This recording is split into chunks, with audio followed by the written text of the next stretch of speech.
E quando não há punição aparente? Quando nós vemos pessoas pecando e não vemos a punição de Deus. A Bíblia explica isso. Tem três textos que eu quero aqui citá-los, mas trabalhar apenas em cima de um só. E os textos são Romanos, capítulo 1, versículo de número 24 ao 32, Êxodo 14, 4 e Romanos 9, 22. Vamos nos ater a Romanos, capítulo de número 1, versículo de número 24. Para não sermos tão extensos aqui, diz assim: por isso Deus entregou tais homens à imundícia, pelas concupiscências de seu próprio coração, para desonrarem o seu corpo entre si. Pois eles mudaram a verdade de Deus em mentira, adorando e servindo a criatura em lugar do Criador, o qual é bendito eternamente. Amém. Irmãos, eu quero agora voltar para Êxodo e depois eu venho para cá. Êxodo capítulo 14, verso 4, diz o seguinte, talvez não seja necessário você abrir, que Deus endureceu o coração de Faraó. Há pelo menos duas interpretações para esse Deus endureceu o coração de Faraó. A primeira interpretação para alguns é que Deus joga como se fosse um balde de concreto no coração de Faraó, para que ele fique mais duro. Particularmente eu não creio nessa interpretação, eu respeito, não creio. Mas eu creio que Deus endureceu o coração de Faraó. Ali é Deus entregar o coração de Faraó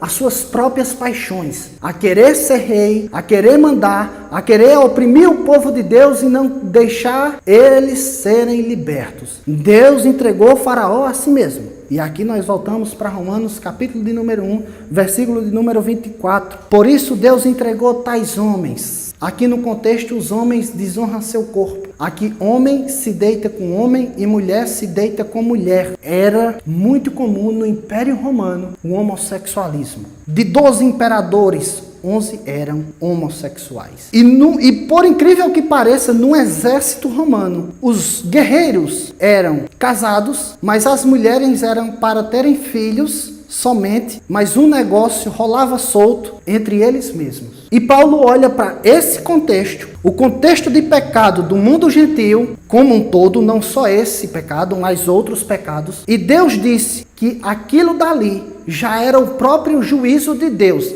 Era Deus entregando o homem a si mesmo. Por quê? Porque eles, aqui o texto é como se fosse alguma coisa querendo entrar dentro de casa ou numa porta e os homens fechando. Deus se manifestava através da natureza, como se manifesta, e os homens estavam mudando, empurrando, não deixando Deus se manifestar. E Deus entrega eles a eles próprios. Como cristãos, nós sabemos que só o Espírito de Deus é quem pode gerar fé no nosso coração. É quem pode gerar arrependimento, mudança. É quem pode nos transformar. Então, uma das maiores punições que Deus pode fazer com o homem é entregá-lo a si mesmo. Porque se Deus entregar o homem a si mesmo, ele não vai mudar, ele não vai crer, ele não vai se arrepender e, consequentemente, ele vai morrer no pecado, separado de Deus e vai ser condenado eternamente. Então tem pessoas que dizem assim: fulano fez isso, fulano fez aquilo e